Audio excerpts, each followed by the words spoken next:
Aloha, this is Tom Lesher of New Paradigm Astrology, giving the weekly forecast for May 25th of 2011. I'm in Northern California now. As you can see, I'm inside because it's raining. This is normally the Pele report. I live in Hawaii, and I thought if I came to the mainland in May that it would be summer here, but alas, it's not.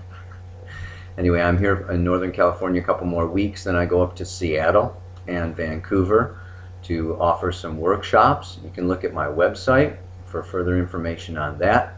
But right now, let's get down to business. What's going on this week in the stars? A couple of things I want to talk about. First of all, Thursday and Saturday, there are no exact aspects. And what does that mean, no exact aspects? Well, you know, aspects are kind of like telephone lines connecting telephones, you know, from house to house to house, you know, planet to planet to planet. You have the circle divided by, you know, 1, 2, 3, 4, 5, 6, 7, 8, 9, you know, gives you harmonic vibrations. It gives you these dynamic exchanges of energy. And when there are no aspects, it's like there's no telephone lines. It's like, you know, things are not connected. So it can feel very discombobulated, like things just are not plugging into each other. Things are not necessarily making sense. It's kind of like I can't connect my feelings with my thoughts, or yeah, I can't get through to this person, or you know, this part of my psyche is like way out to lunch, and so you know, just allow that to happen, and you know, open up, because when there's no inner connection, it's an obvious time of outer connection. It's a time when there can be influx coming from other dimensions, other extraterrestrial sources, other spiritual entities, whatever, yeah? Because we're not all wired up and hooked up and busy with our own internal personal stuff. Which brings me to our next topic. So Thursday and Saturday, you know, if things just don't seem to be connected or hitched up or make sense, that's fine. Relax. It's perfect just the way it is. And it will make sense later on at a new point with a new understanding. So, that being said, Friday, the moon does come into aspect with Uranus, Pluto, and Saturn, which is not a lot of fun, but it is a time to maybe make some serious changes or serious decisions, get some real you know, work done, step into some, you know, new responsibilities and new duties, and just, you know, handle it. Just handle it. Saturn is the planet of maturity and duty. So this is a time where we may be feeling somewhat tested, particularly in our relationships, to just grow up. And grow up has a lot of connotations to it. In our society of wanting to glorify the youth, growing up is looked at as kind of a negative, and it's something that, you know, you're old and withered and no good anymore. When in actuality, through all of the ages, the elders were highly respected, and it was an honor to grow up and be wise and hold yourself together and take responsibility for the reality that you're in. And this is a time where that can really come, you know, it would do well for us to honor the positive sides of maturity. And that is brought to light very much as Saturn moves through Libra in our relationships, to start owning our own feelings and not be blaming or resenting our partners, our bosses, our enemies for what we are feeling. We internally, either consciously or unconsciously, create an external reality to trigger different feelings, emotions, needs, so that we can evolve. That's why the ancient Indians called it Maya. The external world is an illusion. So we're feeling our feelings because we need or want on some level to feel these feelings, and it's important to feel those feelings and not necessarily have a bunch of anger or other energy directed out towards other people and holding them responsible for our feelings. Yeah. So that being said, the main thing I want to talk about today is the solar eclipse. Next Wednesday is a solar eclipse. Yes, it's at 11 degrees, 12 degrees of Gemini. And then on the 15th of June, there is a lunar eclipse. And then on July 1st, there's another solar eclipse. So we have two partial solar eclipses and a total lunar eclipse happening in the middle of June. And it's what they call in astrology the eclipse season.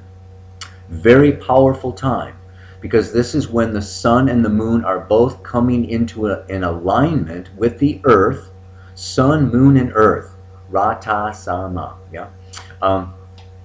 And this alignment with the moon's nodes, where the moon, the orbit of the moon crosses over the ecliptic, very powerful, connecting us with our karmic past lives and our future soul intentions.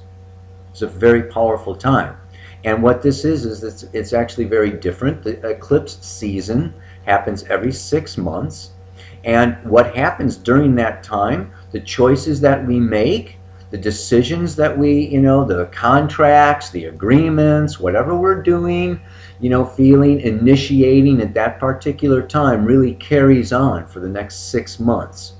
So it's a time to be conscious, if there ever was, and stay conscious, by God, or you're in big trouble. See, because that's what it's about, consciousness. But really, what we're looking at here, if we look at the Sabian symbols, okay, for this solar eclipse, it has to do with coming up into an open virgin field, a new vista. Yeah, and it's wide open, so anything can happen. It's the joy of new beginnings and new experiences. So it's feeling feelings we haven't felt, having ideas, having potential possibilities. Yeah, it's like the future is wide open, and this can create a number of different things. Number one, it's unfamiliar. And that can create a little bit of insecurity. Number two, since it is wide open, anything can happen. So there can be this kind of sense of, some of us may enjoy that feeling of, wow, anything can happen. And other people can go, oh, wow, anything can happen. There's a big difference there. I don't know if you noticed it in my voice. But, this can create a certain, feeling of openness, light, joy. And it's just like when you're backpacking, and you come into like this open field and it's totally beautiful.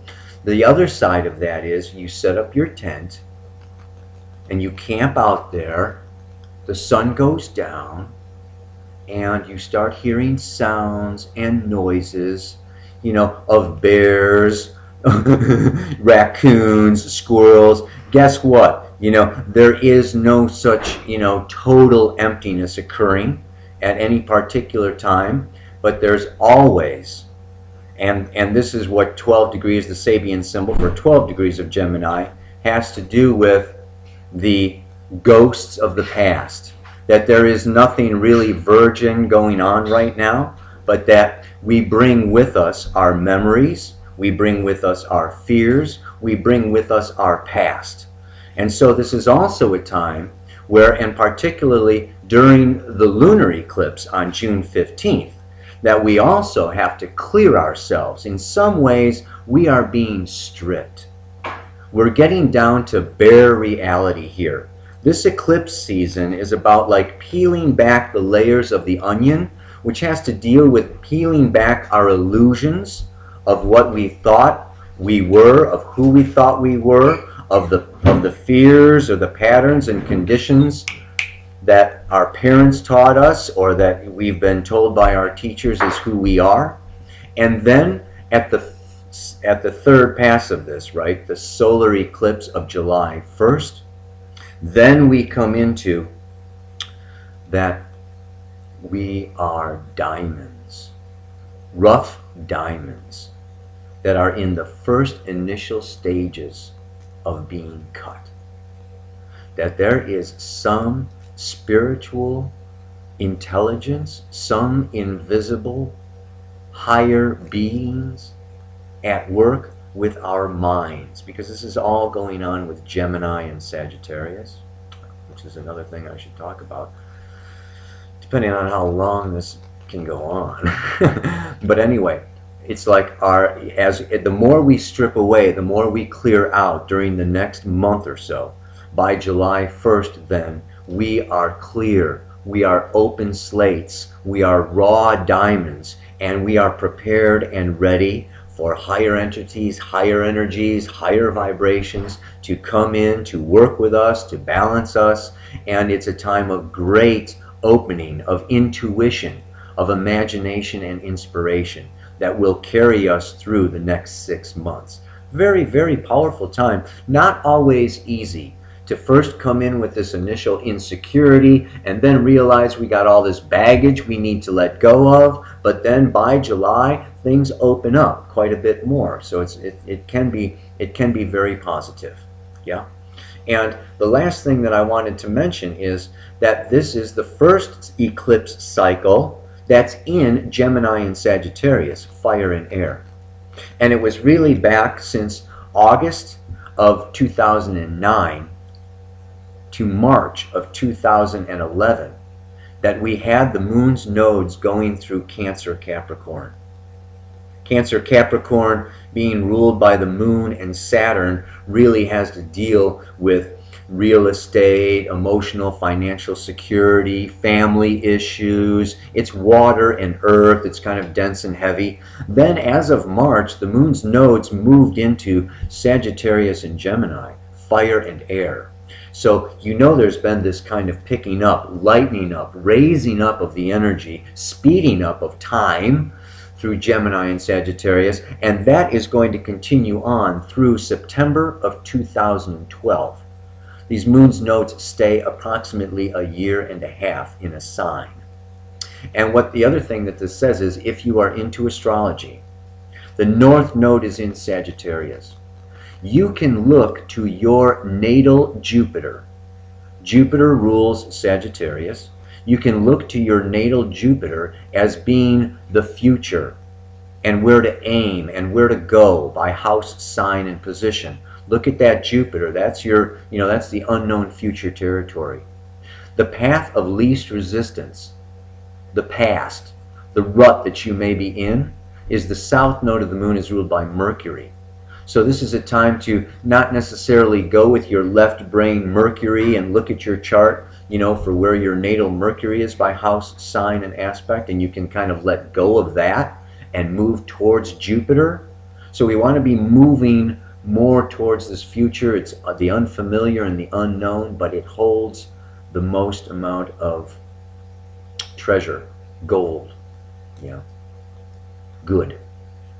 So move towards Jupiter, right brain, intuition, move away from Gemini, left brain, linear, logical, rationality. During this year and a half, from March of 11 to September of 2012, things are really loosening up, and we have to really reprogram our minds to be creating our reality from a different perspective, a different level. So I will leave you with those words today. I wish you the very best week, and I will be back in touch with you next week with another Pele Report. Aloha, namaste.